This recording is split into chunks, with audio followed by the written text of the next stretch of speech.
পয়গম্বরে আলম নবী বলেন, ঈমানের সঙ্গে বিশ্বাসের সঙ্গে যদি তুমি মাহে রমাদানের রোজাটা রাখতে পারো, ও বান্দা সারাদিন তুমি আল্লাহর জন্য উপবাস থাকলা, আল্লাহর জন্যই রোজা রাখছো।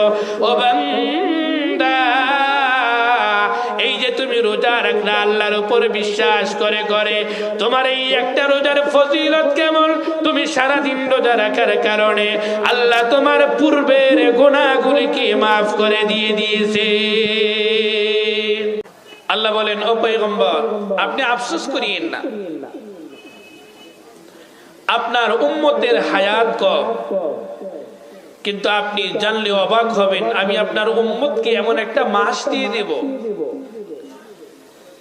যে এক মাসে কেউ যদি 60টি বস্তু থেকে বিরত থেকে মাহে রমাদানুল মুবারক মাসের পূর্ণাঙ্গ আমল করতে পারে, এই এক মাসের আমলের পরিমাণটা এত বেশি আমি আল্লাহ তার আমলনামায় দিয়ে দেব, অন্যান্য উম্মত 900 বছর হায়াত পেয়ে যে আমল করতে পারে নাই, আপনার উম্মত এক মাসে আমল করে তার থেকে বেশি আমল তার ইবাদতের মধ্যে সংযোজন করতে পারবে। বলেন আলহামদুলিল্লাহ। এটা শুকরিয়ার বিষয়। হায়াতে কম কিন্তু আমলে আমাদের বেশি রয়েছে। আল্লাহ পাক রব্বুল আলামিন বলেন, يا أيها الذين آمنوا كتب عليكم الصيام كما كتب على الذين من قبلكم لعلكم تتقون الله أكبر জোরে বলি। আল্লাহ সুন্দর করে কোরআনুল কারীমের মধ্যে সুন্দর করে মানুষদেরকে লক্ষ্য করে বলেন, ওরে দুনিয়ার ঈমানদার, ঈমানদার বান্দা ও ঈমানদার বান্দি, ইয়া আইয়ুহাল্লাযীনা আমানু, ও ঈমানদার, কুতিবা আলাইকুমুস সিয়াম, আমি আল্লাহ তোমাদের উপর মাহে রমাদানুল মুবারক মাসের রোজাকে ফরজ করে দিলাম। আওয়াজ দিয়ে বলেন, রোজা ফরজ করলেন কে? কামা কুতিবা আলাল্লাযীনা মিন ক্বাবলিকুম, ও বান্দা শুধু তোমার উপরেই ফরজ করলাম এমন নয় রে বান্দা, শুধু তোমাদের উপরেই ফরজ করেছি এমন নয়। ও মুমিন, আল্লাহ বলেন তোমাদের উপর যেভাবে আমি মাহে রমাদানুল মুবারক মাসের রোজা ফরজ করে দিয়েছি, ও দুনিয়ার মুমিন এরকম ভাবে আমি পূর্ববর্তী উম্মতদের জন্য রোজা ফরজ করেছিলাম রে বান্দা। এই রোজার মাধ্যমে তোমরা কি অর্জন করবা? এই রোজা থেকে তোমরা কি হাসিল করবা? দুনিয়ার মানুষ, তুমি রোজা রাখবা সারাদিন আল্লাহর জন্য, রোজা রাখলা কেন রাখলা রে বান্দা?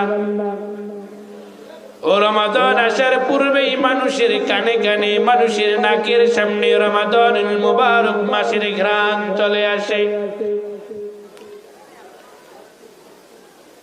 পয়গম্বরে আলম নবী সুন্দর করে হাদিসের মধ্যে বলেন, মান সামা রমাদান ঈমানান ওয়া ইহতিসাবান গুফিরা লাহু মা তাকদ্দামা মিন যামবি। পয়গম্বরে আলম নবী বলেন, ও সাহাবী, এ সাহাবী, তোমাদেরকে আল্লাহ একটা মাস দিয়েছে, রমাদানুল মুবারক মাস, সিয়াম রাখার মাস, সাধনার মাস দিয়েছে। ও বান্দা, এই রমাদানটা কেমন ফজিলত তুমি কি জানো নাকি? কেমন ফজিলত আল্লাহ বানায়া দিল। ও মা, তুমি কি বোঝো নাকি রমজানটা কেমন ফজিলতপূর্ণ? পয়গম্বরে আলম নবী বলেন, মান সামা রমাদান ঈমানান ওয়া ইহতিসাবা, ও বান্দা ও বান্দি, মাহে রমাদানুল মুবারক মাসের রোজাটা রাখতে হবে। তবে ঈমানের সঙ্গে রাখতে হবে। আওয়াজ দিয়ে বলেন কিসের সঙ্গে রাখতে হবে? ঈমানটা নিয়ে আসতে হবে আল্লাহর উপর। মুমিন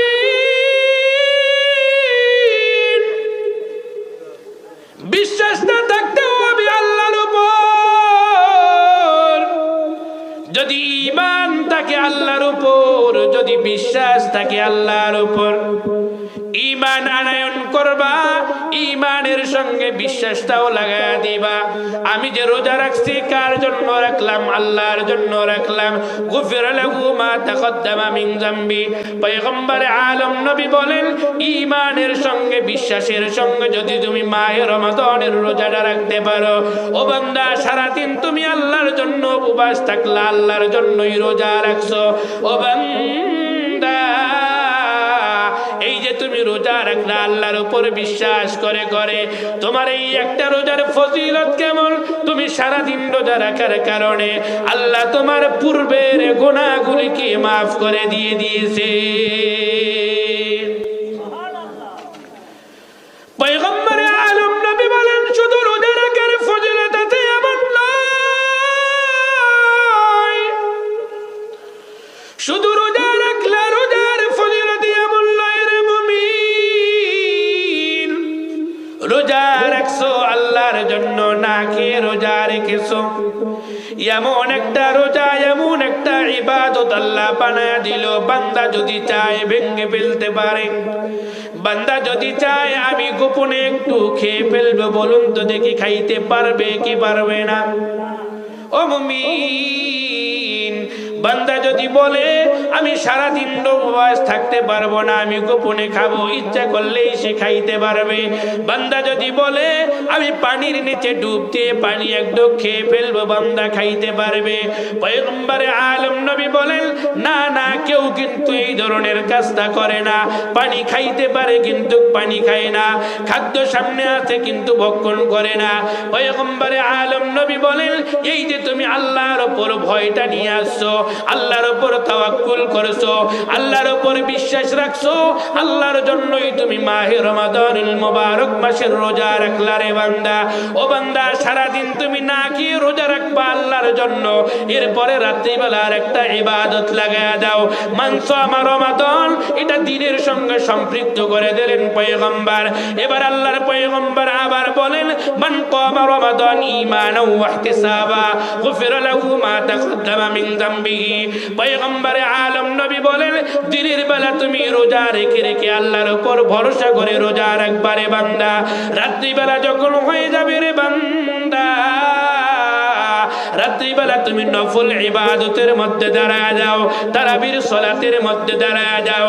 এই যে দীর্ঘ সময় তারাবির সালাতে দাঁড়াইলাম, দূরে বলুন আমরা কার জন্য দাঁড়াইলাম? আল্লাহর জন্য আমরা দীর্ঘ সময় ইবাদতের জন্য দাঁড়িয়ে গেলাম রে বাবা। দিনের বেলা না খেয়ে রোজা রাখলাম, রাতের বেলা আবার 20 রাকাত তারাবির সালাতের মধ্যে দাঁড়াইলাম। পয়গম্বর বলে, ও বান্দা তুমি সারাদিন রোজা রাখছো, তোমার গুনাহ আল্লাহ মাফ করে দিল। আবার যখন তুমি তারাবির সালাতের মধ্যে দাঁড়াইবা, মান কামা রমাদান ঈমানাও, এখানেও তুমি ঈমান রাখবা আল্লাহর উপরে, এখানেও তোমার ভয়টা হবে আল্লাহর জন্য। আমি যে তারাবির সালাতের মধ্যে দাঁড়াইলাম, এই যে নামাজের মধ্যে দাঁড়াইলাম, নামাজের মধ্যে দাঁড়িয়ে দাঁড়িয়ে তুমি দুনিয়ার কথাটাও স্মরণ করতে পারতা, কেন স্মরণ করো না? কেন স্মরণ করো না? ওই যে আল্লাহর ভয়টা দিলের মধ্যে আছে, নামাজের মধ্যে দাঁড়াইলে আল্লাহর কথা ছাড়া আর কোনো কথা স্মরণ করা যায় না। নামাজের মধ্যে দাঁড়াইলাম, একনিষ্ঠতার সঙ্গে আল্লাহর উপর ঈমান রেখে দাঁড়াইলাম। পয়গম্বর বলে, ওরে দুনিয়ার মানুষ, ওই যে সারাদিন তুমি না খেয়ে রোজা রাখছো, আল্লাহ তোমার উপর খুশি হয়ে গিয়েছে রে বান্দা। আবার যখন তারাবির সালাতের জন্য দাঁড়াইলা, দীর্ঘ সময় তুমি খতমে তারাবির মধ্যে দাঁড়াইলা, আল্লাহর কোরআন তেলাওয়াত শ্রবণ করলা। খায়রুল কালামি কালামুল্লাহ, আল্লাহর কালামের সঙ্গে আর সুন্দর কালাম এই দুনিয়ার মধ্যে কেউ হইতে পারে না। আল্লাহ বলেন, ও বান্দা তুমি এই যে কোরআন তেলাওয়াতের মাসে, কোরআন অবতীর্ণর মাসে তুমি কোরআন শ্রবণ করলা, কোরআন তেলাওয়াত করলা, কোরআনের মধ্যে দিল লাগাইলা, হাফেজে কোরআনের পেছনে পেছনে, হামিলে কোরআনের পেছনে পেছনে দীর্ঘ সময় নিয়ে নামাজের মধ্যে দাঁড়াইলা। ও বান্দা, এজন্যই আমি মাহে রমাদানুল মুবারক মাসের একটা নাম দিয়েছি রমাদান। কেন রমাদান আমি রাখলাম, আমি কেন দিয়ে রাখলাম? এর অর্থই হলো জ্বালিয়ে দেওয়া, পুড়িয়ে দেওয়া, নিঃশ্বাস করে দেওয়া, বিলীন করে দেওয়া। ও বান্দা, এজন্যই এমন নাম রাখলাম। আমার যেই বান্দা, আমার যেই বান্দি মাহে রমাদানের রোজা রাখলো, যে তারাবির সালাত আদায় করলো, কোরআন তেলাওয়াত করলো, আল্লাহর উপর বিশ্বাস রাখলো, এই এক মাসের রোজা রাখার কারণে আমি আল্লাহ তার জিন্দেগীর সব গুনাহকে ধূলিসাৎ করে দিলাম।